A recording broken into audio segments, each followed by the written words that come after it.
अपराध की जांच के नाम पर लंबा नहीं चलेगा मामला। आइए देखते हैं हिंदुस्तान में जो 25/8/2023 यानी आज शुक्रवार को छपा है, कोर्ट का ये आदेश क्या कहता है। नमस्कार, स्वागत है आपका लीगम फीगम स्टडी विद मी पर। तो ये जो है नई दिल्ली विशेष संवाददाता पुलिस को किसी भी अपराध की जांच के लिए 90 दिन मिलेंगे। इसी अवधि में जांच पूरी करके अदालत में चार्जशीट दाखिल करनी होगी। पुलिस को अब किसी भी अपराध की जांच करने के लिए कितने दिन मिलेंगे? 90 दिन मिलेंगे। और इसी अवधि में जांच पूरी करके अदालत में उन्हें चार्जशीट फाइल करनी है। किसी विशेष परिस्थिति में कोर्ट की अनुमति पर 90 दिन और दिए जा सकते हैं, लेकिन इसके बाद कोर्ट भी अतिरिक्त समय नहीं दे पाएगा। अगर आप 90 दिन में चार्जशीट फाइल नहीं कर पाए हैं तो उसके बाद आपको कोर्ट की परमिशन लेनी पड़ेगी और 90 दिन एक्सटेंड करवा सकते हैं, बट उसके बाद आपको कोई भी टाइम पीरियड नहीं दिया जाएगा। इस अवधि में चार्जशीट दाखिल नहीं हुई तो केस बंद करना पड़ेगा। त्वरित न्याय के लिए आईपीसी, सीआरपीसी कानूनों में प्रस्तावित बदलाव के तहत ये प्रावधान किए जा रहे हैं। अभी ज्यादातर मामलों में पुलिस या एजेंसियां जांच जारी रहने की बात लिखती हैं और चार्जशीट दाखिल करने में देरी की जाती है। ऐसे मामलों में कई बार कोर्ट को सख्त आदेश देना पड़ता है। कई बार पूरक चार्जशीट के नाम पर देरी होती है। एक अधिकारी ने कहा कि अब किसी अपराध की जांच को लटकाने और उसे भटकाने वाला रुख नहीं चलेगा। अब भी कई गंभीर अपराध के मामलों में 90 दिन में चार्जशीट दाखिल करनी होती है। ऐसा नहीं होने पर अपराधी को जमानत मिल जाती है, लेकिन अलग अलग मामलों में स्थिति अलग होती है। तो आपको ये समझ आ गया होगा। इसके कुछ और मैं आपको चीजें बताती हूँ। अदालत के पास मुकदमा शुरू करने के लिए 60 दिन का समय होगा।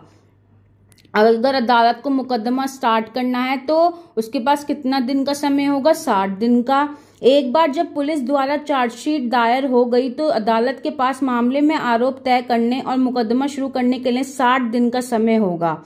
एक बार सुनवाई पूरी हो जाने के बाद अदालत को 30 दिनों के भीतर फैसला सुनाना होगा और उसके बाद 7 दिनों के भीतर फैसले की प्रति ऑनलाइन अपलोड करनी होगी।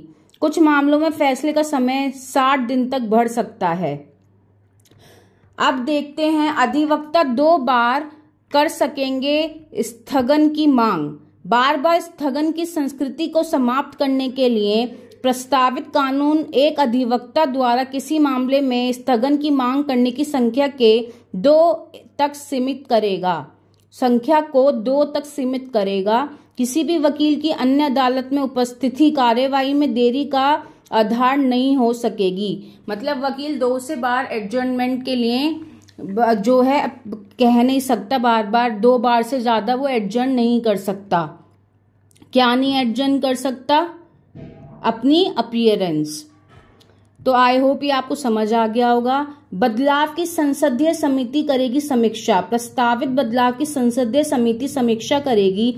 इसके बाद अनुभव के आधार पर संशोधनों का रास्ता खुला रहेगा। जानकारों का कहना है कि बदलाव में आधारभूत ढांचा चुनौती है। अब भी कई गंभीर मामले इसलिए लटके रह जाते हैं क्योंकि उनकी फॉरेंसिक साइंस लेबोरेटरी रिपोर्ट समय से नहीं मिलती है। हालांकि सरकार अब फॉरेंसिक लैब की संख्या बढ़ा रही है।